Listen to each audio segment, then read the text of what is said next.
കളമശ്ശേരി സ്ഫോടന കേസിൽ പുതിയ തെളിവുകൾ തേടി പോലീസ്. വിദേശ ഫോൺ കോളുകൾ സംശയാസ്പദം.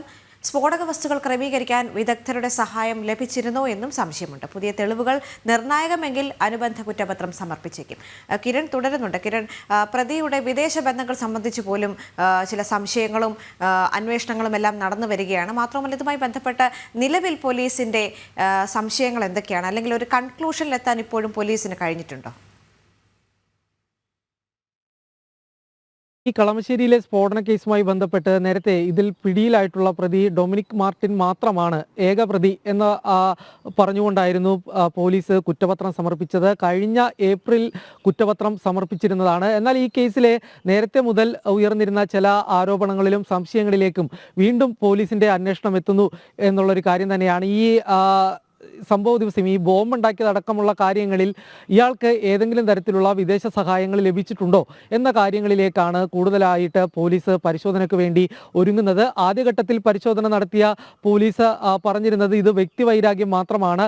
യഹോവ സാക്ഷികളുടെ സഭയിൽ അംഗമായിരുന്ന ഡൊമിനിക്കിന് പിന്നീട് ഈ സഭയിലെ മറ്റുള്ള ആളുകളുമായിട്ട് വൈരാഗ്യം ഉണ്ടാകുന്നു. ഇതിനെ തുടർന്നാണ് ഇയാൾ ഈ സ്ഫോടനം നടത്തിയിരുന്നത് എന്ന് മാത്രമായിരുന്നു ഈ കുറ്റപത്രത്തിൽ പറഞ്ഞിരുന്നത്. എന്നാൽ ചില കാര്യങ്ങൾ, ഇയാൾക്ക് ബോംബ് നിർമ്മാണത്തിന് ഇയാൾ ചില വീഡിയോകൾ റെഫർ ചെയ്തിട്ടുണ്ട്.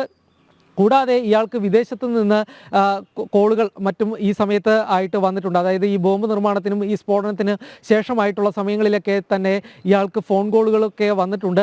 ഈ കാര്യങ്ങളിൽ ഏതെങ്കിലും തരത്തിലുള്ള ബന്ധമുണ്ടോ, ഈ സ്ഫോടനവുമായി ബന്ധപ്പെട്ട് ഇതിന് എന്തെങ്കിലും തരത്തിലുള്ള ബന്ധമുണ്ടോ എന്നത് തന്നെയാണ് പരിശോധിക്കുന്നത്. കൂടാതെ തന്നെ ഇയാൾ നിരവധി വർഷങ്ങളായിട്ട് ഗൾഫിൽ ജോലി ചെയ്തിരുന്ന ഒരു ആളാണ്. അതുകൊണ്ട് ആ തരത്തിൽ ഏതെങ്കിലും സഹായങ്ങൾ ഈ സ്ഫോടനവുമായി ബന്ധപ്പെട്ട് ലഭിച്ചിട്ടുണ്ടോ എന്ന കാര്യങ്ങൾ തന്നെയാണ് പ്രധാനമായിട്ടും പോലീസ് അന്വേഷണത്തിലേക്ക് കടക്കുന്നത്. ആദ്യഘട്ടത്തിൽ ഇത് ഏകപ്രതി ഡൊമിനിക് മാർട്ടിൻ മാത്രമാണ് എന്ന് പറഞ്ഞ ഈ പോലീസ് ഈ കേസിൽ മറ്റ് ബന്ധങ്ങളൊന്നും തന്നെ ഇല്ല എന്നുള്ളൊരു നിഗമനത്തിലാണ് എത്തിയിരുന്നത്.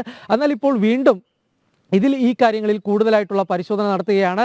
വിദേശ ബന്ധമുണ്ടോ, വിദേശത്ത് നിന്ന് ഏതെങ്കിലും തരത്തിലുള്ള സാമ്പത്തിക സഹായങ്ങൾ ലഭിച്ചിട്ടുണ്ടോ, ഇയാൾ ബോംബ് നിർമ്മാണത്തിന് ഉപയോഗിച്ചിട്ടുള്ള വീഡിയോ ദൃശ്യങ്ങൾ, ഒപ്പം ഇത് ബോംബ് ക്രമീകരിക്കുന്നതിന് വാങ്ങിയിട്ടുള്ള സാമഗ്രികൾ, ഇതൊക്കെ ഏതൊക്കെ തരത്തിലാണ് എത്തിയത്, ഇയാളുടെ കൈവശം എത്തിയിട്ടുള്ളത് എന്ന കാര്യങ്ങളിലേക്കാണ് ഇനിയിപ്പോൾ കൂടുതലായിട്ട് പോലീസ് അന്വേഷണത്തിലേക്ക് കടക്കുന്നത്.